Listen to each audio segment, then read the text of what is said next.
Good morning दोस्तों, welcome to the channel education for all. तो अगर अभी तक आपने मेरा चैनल सब्सक्राइब नहीं करा है तो प्लीज़ सब्सक्राइब कीजिए ताकि मेरा डेली जो मैं क्लास बनाता हूँ आपके मैथ्स की वो आप तक पहुँच सके। क्योंकि अगर आप मेरे साथ चलोगे तो आपके अपकमिंग एग्जाम, चाहे वो DSSS हो, चाहे SSC हो, चाहे कोई भी एग्जाम हो, उसमें आने वाली मैथ के सारे सिलेबस की सारी वीडियो मैं यूट्यूब पे डाल रहा हूँ। अगर आप चाहो तो मेरे साथ सिलेबस को कवर कर सकते हो। ठीक है क्लास। तो लास्ट क्लास मैंने आपको टाइम डिस्टेंस स्पीड के क्वेश्चन बेसिक कंसेप्ट बता दिए थे। तो अब इसकी क्लास 2 है। जिसने मेरी क्लास 1 नहीं देखी है, जिसने क्लास 1 नहीं देखी है, किसकी, किस वाले टॉपिक की, किस वाले टॉपिक की, स्पीड डिस्टेंस टाइम की, तो वो डिस्क्रिप्शन में जाके देख सकता है। ठीक है ना। और जब वो देख लो इसके बाद इधर आ जाओ। ठीक है ना। और जो मैं पढ़ा रहा हूँ वो बहुत बेसिक्स है क्लास। बेसिक्स का मतलब बिल्कुल स्टार्टिंग से, इससे स्टार्टिंग कुछ भी नहीं है। ठीक है। आगे, a man goes 18 kilometre down stream. ठीक है ना। And in 4 hours and return का मतलब होता है कि अप स्ट्रीम होगा। रिटर्न का मतलब अप स्ट्रीम। क्यों? नदी इस तरफ बह रही है। डाउन स्ट्रीम का मतलब आप उसके साथ बह रहे हो, तो ये डाउन स्ट्रीम हो गया। जब रिटर्न करोगे तो आप उसके अगेंस्ट फ्लो करोगे, तब हो जाएगा आपका अप स्ट्रीम। तो क्लास समझ आया? डाउन स्ट्रीम किसे कहते हैं और अप स्ट्रीम किसे कहते हैं? तो डाउन स्ट्रीम के केस में मैंने स्पीड बताई थी। Speed of down stream is x + y। Distance कितना है? 18 किलोमीटर। टाइम कितना है? 4। तो speed equal to distance upon time. Speed equal to distance upon time. 4 से 4 × 16 4 × 20, x + y = 4। आगे, अब रिटर्न मतलब अप स्ट्रीम की स्पीड हमने बताई थी x - y। ये सारा कंटेंट मैंने क्लास 1 में दे रखा है। जिसको डाउट हो पहले मेरी क्लास 1 देखे, तब जाके क्लास 2 पे आए। और आता है तो बहुत अच्छी बात है। डिस्टेंस कितनी है? सेम ही डिस्टेंस है 18 किलोमीटर, लेकिन टाइम कितना लगा? 12 आवर। तो speed equal to distance upon time. Speed x - y, distance 18, time 12। तो देखो ये जाएगा 1.5, है ना। आगे तो x - y = 1.5। अब याद करो मैंने आपको क्या कहा था? अभी तो वो पूछ रहा है स्ट्रीम की स्पीड, और मैंने कहा था स्ट्रीम की स्पीड हमेशा y होगी। जिसने वीडियो 1 में मैंने डाल रखा है कि स्ट्रीम की स्पीड y क्यों होती है। स्ट्रीम की स्पीड y होगी। ठीक है ना। मैं हर बार अगर सारे एक्सप्लेनेशन देता रहूंगा तो हम कोर्स में आगे नहीं बढ़ पाएंगे। इसीलिए अगर एक्सप्लेनेशन चाहिए तो मेरी पहली वीडियो देख लीजिए। पता है तो बहुत अच्छी बात है। y निकालना है तो याद करो हमने क्या बताया था? y = down stream minus up stream by 2। ये फॉर्मूला था। डाउन स्ट्रीम कितना है? डाउन स्ट्रीम की स्पीड है 4, अप स्ट्रीम कितना है? 1.5/2। तो कितना आ जाएगा? ये आ गया 3.5, sorry not 3.5, that is 2.5/2। 2.5 that is 4.5। 4.5 - 1.5 that is 3/2, that is 1.5। This is our answer. अब आप कहोगे कि ये तो बहुत टाइम कंज्यूमिंग है, तो मैं शुरुआत से कह रहा हूँ कि कंसेप्ट से ही ट्रिक बनती है। कंसेप्ट अगर आपको आता है आप कितना फास्ट है। अब मानो आप पेपर में कर रहे हो यही क्वेश्चन, आप पेपर में यही क्वेश्चन अटेम्प्ट कर रहे हो, तो ये सब थोड़ा लिखोगे। आप कैसे लिखोगे? Speed equal to distance upon time, तो 18/4, 4.5 आ गया डाउन स्ट्रीम की। Speed equal to distance upon time 18/12, 1.5 आ गया अप स्ट्रीम की। डाउन स्ट्रीम अप स्ट्रीम पूछा गया y होता है d - u/2। 4.5 और 1.5 3 भाग 2 आंसर। सॉरी 4.5 और 1.5, 4.5 और 1.5 3 भाग 2 1.5 आंसर। तो इस तरीके से कंपटीशन में करेंगे। तो कंपटीशन में जो भी करा जाता है वो ऐसा नहीं है कि हवा में आता है। ठीक है ना। सब कुछ कंसेप्ट से ही ओरिजिनेट होता है।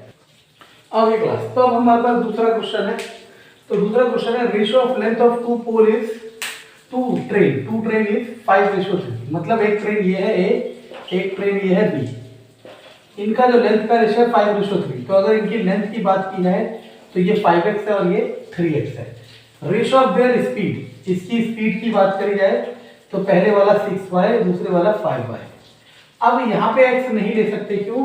क्योंकि स्पीड का अलग कंसेप्ट है और लेंथ का अलग कंसेप्ट है। ठीक है ना। टाइम की बात कर रहा है तो speed equal to distance upon time, time equal to distance upon speed. तो देखो जिस ऑर्डर में चलता है पहले वाले का ही टाइम रखेंगे, फिर दूसरे वाले का। टाइम का फॉर्मूला डिस्टेंस अपॉन स्पीड। तो पहले वाले का डिस्टेंस कितना है? 5x और उसकी स्पीड कितनी है? 6y डिवाइडेड बाय दूसरे वाले का टाइम, उसका डिस्टेंस कितना है 3x और उसकी स्पीड कितनी है 5y, ये ऐसे मल्टीप्लाई होगा 5x by 6y multiply 5y by 3x, x से x गया, y से y गया, 5 पंजे 25 और 6 किया 18। तो क्लास आपने देखा, मैं बार बार कह रहा हूँ सिंप्लिसिटी से हर चीज हो सकती है, क्योंकि पढ़ाई इस तरीके से बनाई नहीं गई है जिस तरीके से हमें दिख रही है कि इतनी कॉम्प्लेक्स पढ़ाई बनाई जाए। पढ़ाई हमेशा से ही आसान रही है, बस जिसको सही तरीका पता चल गया वो आगे तक जा पाता है, और जिसको सही तरीका नहीं बदलता वो इन्हीं में उलझा रहता है। ओके क्लास, बहुत ही शानदार क्वेश्चन है और कई बार पेपर में आ चुका है। कह रहा है वॉकिंग विद, देखो जब हम सीख रहे हैं तो आपको बहुत सारी चीज आसानी से, मतलब बहुत बड़े तरीके से लिख के दिखा रहे हैं, लेकिन जब हम पेपर में कर रहे होते हैं तो हम डायरेक्ट आंसर करते हैं, वो भी सिखाऊंगा कैसे। वॉकिंग 6/7 ऑफ यूजुअल स्पीड, तो हमने मान लिया कि इसका यूजुअल स्पीड जो आम स्पीड है वो x, अब जो न्यू स्पीड है उसकी वो है 6/7 ऑफ x, ये क्वेश्चन में दे रखा है इस लाइन में। इसके बाद अब man is 20 minutes too late, 12 minute late हो गया, मतलब यहाँ पे जो टाइम था मान लो t था, तो यहाँ पे जो टाइम है वो है t + 12 मिनट। आप चाहो आवर में करना है तो बाय 60 कर दो, क्यों? क्योंकि सारे आंसर आवर में चल रहे हैं, आपको जैसे करना है वैसे कर दो, कोई फर्क नहीं पड़ेगा, ठीक है। आगे,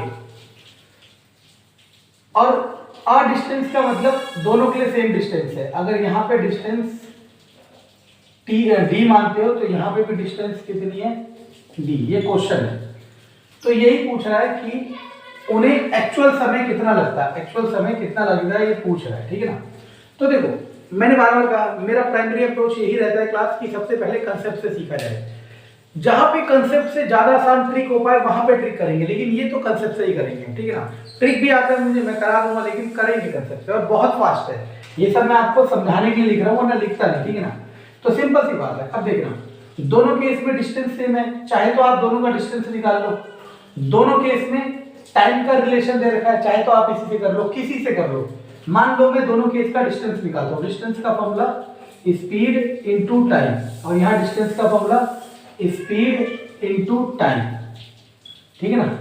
अगर मैं दोनों डिस्टेंस को इक्वल कर देता हूँ तो क्या आ जाएगा, xt इक्वल टू, इधर मल्टीप्लाई करोगे 7 तो उधर ही भेज दो, चलो मैं डायरेक्ट दिखा लिया, 6/7 ऑफ x t + 12, 7 को उधर भेजा 7xt इक्वल टू, ये मल्टीप्लाई दोनों में होगा 6xt प्लस 12×72x। अब देखते रहना, ये इधर आएगा तो xt बराबर 72x, x से x जाएगा तो t बराबर 72, और आप किस में चल रहे थे देखो समझना, मैंने भी 12 ही लिखा, तो 12 का मतलब मैं मिनट में चल रहा हूँ, कहाँ गया ये मिनट में, तो मैंने यहाँ 60 से डिवाइड करा था आवर में करने के लिए, लेकिन मैंने कैलकुलेशन करते हुए वो नहीं लिया, तो इससे कोई फर्क नहीं पड़ेगा, अगर आप 12/60 लोगे तब भी आएगा, भी बताऊंगा कैसे।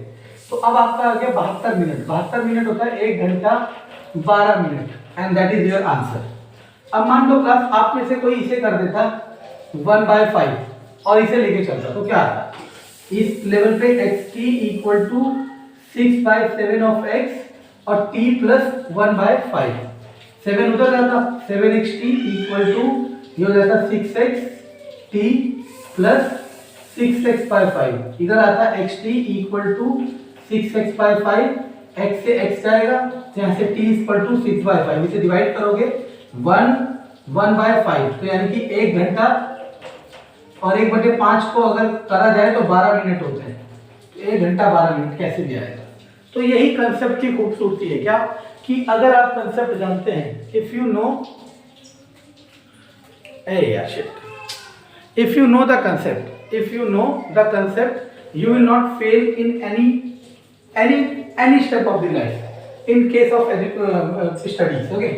see मैं क्या बताना चाह रहा हूँ, मैं ये कहना चाह रहा हूँ कि अब पेपर में अगर आता तो आप कैसे करते, पहले तो प्रैक्टिस जब हम सीखने के दौर पे है तो सिर्फ ऐसे ही करा जाएगा, पेपर में आएगा तो हम कैसे करेंगे, तो सिंपल सा है, कैसे कि पहली स्पीड x थी, अब स्पीड 6/7 ऑफ x है और समय का अंतर कितना है 12, तो टाइम का फॉर्मूला होता है डिस्टेंस अपॉन स्पीड, तो डिस्टेंस d स्पीड पहली x minus distance d speed 6/7 of x equal to 12, इसे सॉल्व करोगे तो you will get the answer. तो हम ऐसे ही करेंगे, हम कंसेप्ट से करें या फिर ट्रिक से करें, बात वही पड़ती है। कुछ लेवल्स पे कुछ क्वेश्चन ऐसे होते हैं जहां पे दोनों का फर्क पड़ जाता है, लेकिन बाकी सब जगह सेम होता है। जैसे मान लो मैं इसी क्वेश्चन को अगर ट्रिक से नहीं कंसेप्ट से करूं और अगर फास्ट करने की कोशिश करूं, तो देखो मैं देखूंगा कि दोनों केस में डिस्टेंस सेम है, तो डिस्टेंस का फॉर्मूला स्पीड इनटू टाइम। पहली स्पीड x, पहला टाइम t, दूसरी स्पीड 6/7 ऑफ x, उसका टाइम t + 12। अब यहां से सॉल्व करूंगा 7xt = 6xt + 6xt + 72x, तो इधर आएगा xt = 72x, xt = 72x, मेरा हाथ साथ नहीं दे रहा, 72 आंसर। तो कितना समय लगा? 30 सेकंड, 40 सेकंड, इतना ही तो ट्रिक में भी लगता है क्लास। तो ऐसा कुछ भी नहीं है कि ट्रिक महान है और कंसेप्ट छोटा है, ठीक है ना। ये आप पे डिपेंड करता है कि आप किस रेंज का खेलना चाहते हो। ओके, ये क्वेश्चन भी बहुत अच्छा है और इस तरह के बहुत क्वेश्चन आते हैं। जब भी आपसे एवरेज स्पीड पूछे तो बहुत आसान है। देखो अगर दो स्पीड दे रखी है, एक स्पीड और एक स्पीड, तो एवरेज स्पीड का डायरेक्ट फॉर्मूला होता है 2s1 s2 s1 + s2। 2 5 × 3 = 8 4 15/4 4 × 12 4 × 23 4 × 25, answer है 3.75। कितने सेकंड लगे? 20 सेकंड, 30 सेकंड। कुछ सेकंड तो मेरे वेस्ट हुए फॉर्मूले लिखने के लिए, ठीक है ना। लेकिन करना नो डाउट इसी से, नो डाउट इसी से करना है। लेकिन मैं आपको दिखाता हूं कि कंसेप्ट क्या है, ठीक है ना। क्योंकि अगर दो स्पीड है तो ये लगेगा, और अगर तीन स्पीड दी है तो एवरेज स्पीड का फॉर्मूला होता है 3s1 s2 s3 1 2 2 3 एंड 3 1। अगर 4 देगा तो फॉर्मूला कुछ और होगा, 5 देगा कुछ और होगा, 6 देगा कुछ और होगा। हालांकि ऐसे 3 से ज्यादा कभी जाएगा नहीं, लेकिन मैं ये बताना चाह रहा हूं क्लास कि कंसेप्ट के अगर आप जान लोगे ना तो आपको समझ आ जाएगा कि ये और ये चीजें कहां से आ रही है, ठीक है ना। और अगर आप कंसेप्ट जान लेते हो, देखो एवरेज स्पीड निकालने के लिए ये फॉर्मूला कब लगेगा? जब दो स्पीड दे रखी हो। आपके पास कई बार ऐसे क्वेश्चन आएंगे जिसमें दो स्पीड नहीं देगा और फिर भी एवरेज स्पीड पूछेगा, तब आप क्या करोगे, ठीक है ना। तब आप क्या करोगे तब बताता हूं। देखो एवरेज स्पीड का फॉर्मूला होता है, स्पीड का formula distance upon time, average speed का formula total distance divided by total time. ये बेसिक फॉर्मूला है, ठीक है ना। अब सुनना, मान लो ये डिस्टेंस है x, वो गया कितने की स्पीड से? 5 की, आया कितने की स्पीड से? 3 की। तो एवरेज स्पीड का फॉर्मूला टोटल डिस्टेंस, x वो गया x वो आया, तो कितना कवर कर दिया? 2x, x जाने का और x आने का, divided by total time. Time भी यही होगा, जाने का टाइम प्लस आने का टाइम। मान लो ये a है ये b है, तो लिख सकता हूं time from a to b plus time from b to a। तो average speed equal to 2x, speed equal to distance upon time, time equal to distance upon speed. Distance कितना है? a to b x, speed कितनी है? 5। Distance कितना है? b to a x, speed कितनी है? 3। 2x 15, 3x 5x 30x 8x 8 3 24.75 km/h। आ गया।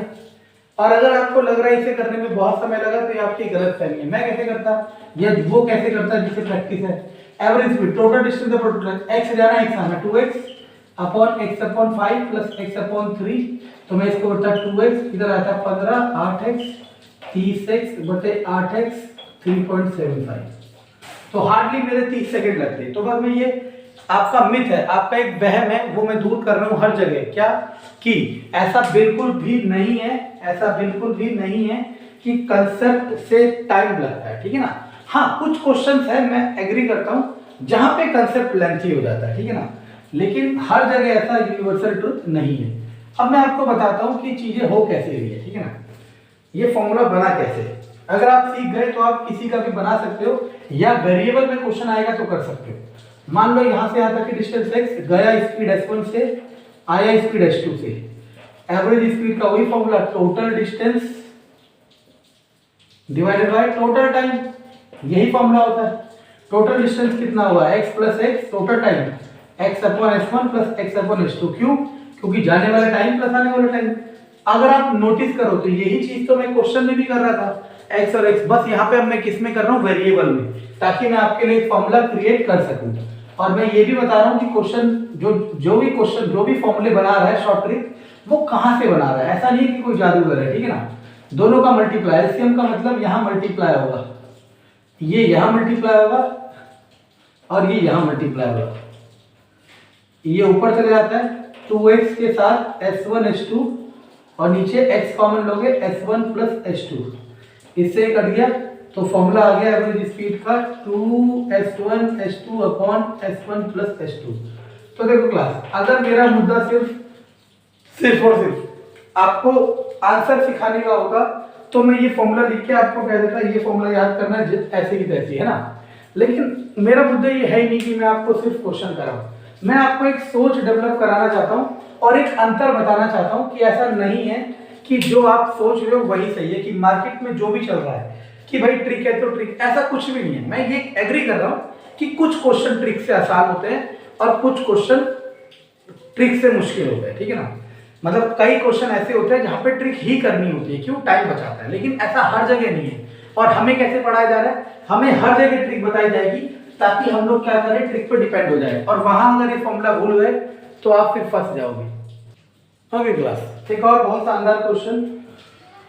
Okay, अब बस is moving at speed of 45, मतलब एक बस है वो मूव कर रही है 45 किलोमीटर पर आवर की स्पीड से, ओवरटेक्स अ ट्रक 150 मीटर अहेड, मतलब एक आगे ट्रक जा रहा है और ये कितना दूर है, 150 मीटर।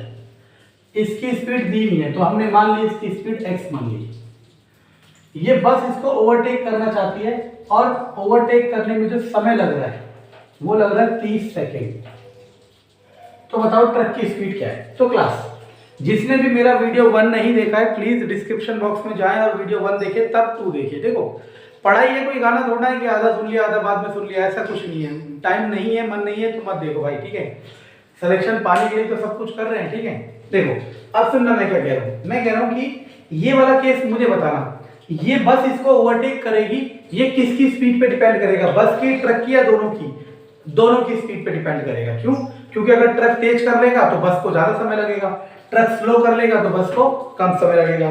तो इस तरह के कंसेप्ट को मैंने कहा था रिलेटिव स्पीड। वीडियो 1 में मैंने टॉपिक डाल रखा है और क्लास आपको यकीन नहीं होगा, बाहर अगर आप कहीं भी पढ़ोगे तो ये वाले क्वेश्चन अलग कैटेगरी में कराए जाएंगे, इस ट्रेन बोट अलग कराए जाएंगे, स्ट्रीम वगैरह अलग कराए जाएंगे, जबकि मेरे को समझ ही नहीं आ रहा जब फॉर्मूला ही एक है तो अलग अलग 3 टॉपिक क्यों बना रहे हैं। वो सिर्फ चल रहा है जितना लंबा खींचा जा सके, ठीक है ना। रिलेटिव स्पीड का फॉर्मूला मैंने बताया था, जब दोनों सेम डायरेक्शन में जा रहे हो तो बड़े में से छोटा माइनस होता है। अब इन दोनों में से बड़ा कौन होगा, ये थोड़ा सेंसिबल चीज है, बड़ा होगा बस। पता है क्यों?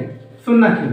क्योंकि बस ही तो इसको ओवरटेक कर रही है, तो बस की स्पीड हमेशा ज्यादा होगी, क्योंकि ओवरटेक करने वाले की स्पीड ज्यादा होती है, जब भी तो वो ओवरटेक कर पाएगा इसे। अगर उसकी स्पीड कम होगी तो वो ओवरटेक कैसे कर पाएगा, ठीक है ना। चलो आगे देखो, तो स्पीड आ गया 45 माइनस एक्स, डिस्टेंस आ गया 150 मीटर और ये किलोमीटर पर आवर है और ये सेकेंड। अब देखो क्लास ढंग से देखो, kilometre per hour, kilometre per hour, kilometre per hour, kilometre per hour, ये तो किलोमीटर पर आवर है, ये नहीं है किलोमीटर पर आवर में। तो हम इसको बना देते हैं कैसे, मीटर को किलोमीटर में कैसे करते हैं, 1000 से भाग करके, और सेकंड को आवर में कैसे करते हैं, 60 और 60 से भाग करके। ये हमने इसको आवर में कर दिया और इसको किलोमीटर में। हम पे दूसरा ऑप्शन भी था क्लास, क्या, हम इसको मीटर पर सेकंड में चेंज कर देते, फिर जो आंसर आता उसको किलोमीटर पर आवर में करते। बात वही है जैसे भी आपको करना चाहो। स्पीड का formula distance upon time, speed है 45 माइनस एक्स, डिस्टेंस है 15 150 1000 और टाइम है 30 और ये 60 ऊपर चला जाएगा, 60 और 60। अब देखो काटो, 1 2 1 2 1 1 3 दूनी, ओके। अब देखो 15 6 90 90 दूनी 180, 45 माइनस एक्स, 15 दूनी 15 6 90 90 दूनी 180, 90 दूनी 180। तो x बराबर आपके पास क्या आ गया, x बराबर कहीं गड़बड़ कर दी क्या, हो गड़बड़ ये कर दी, यही तो हो जाता है। ये 150 तो लिखा ही नहीं मैंने, है ना। ओहो कोई बात नहीं, दोबारा कर देते हैं। Distance, oh sorry, speed equal to distance into time, 30 60 60। 1 2 1 2 1 1। अब 6 पंजे 5 तिया 3 6 18, 3 6 18, 45 माइनस एक्स बराबर 18, 45 माइनस 18 बराबर एक्स, तो ये आ जाएगा 27। This is our answer. तो आपने देखा हमने कैसे किया, और आपको समझाना था इसलिए समय लगा। अगर यही क्वेश्चन मैं पेपर में करता तो मैं कैसे करता? पहली बात तो मैं आपके पेपर में बैठ नहीं सकता, ठीक है ना, मेरी एज बाहर जा चुकी है, ठीक है ना। फिर भी मैं करता तो कैसे करता, मैं कैसे करता, ओवर ये एवरेज रिलेटिव स्पीड होता तो स्पीड मैं लिखता, स्पीड होता 45 माइनस एक्स, ठीक है ना, और डिस्टेंस है हमारा 1500, तो मैं इसे किलोमीटर में कर देता 150, और टाइम है 30 तो आवर में कर देता। और हालांकि मैं लिखता ही नहीं, मैं कैसे लिखता, मैं डायरेक्ट लिखता speed equal to distance 150/1000 upon time 30/60 गुणा 60। अब मैं बस इसे सॉल्व करता and I will get the answer. तो क्लास, अगर मेरा वीडियो पसंद आ रहा है, कंटेंट पसंद आ रहा है, तो प्लीज़ चैनल को लाइक करें, सब्सक्राइब करें और अपने दोस्तों के साथ शेयर करें। क्योंकि अगर जब आप ज़्यादा लोग मुझसे जुड़ेंगे तो मैं इस चीज़ को लेके बहुत सीरियसली हूँ और मैं इस चीज़ को बहुत आगे तक ले जाना चाहता हूँ। लेकिन आगे तक जब ही ले जा पाएंगे ना जब हमें इससे रिस्पांस मिलेगा, ठीक है ना। रिस्पांस का मतलब पैसा नहीं है, ठीक है ना, पैसा मिलता भी नहीं है, ठीक है। रिस्पांस का मतलब है कि ज़्यादा लोग इसे देखेंगे, ठीक है। Thank you.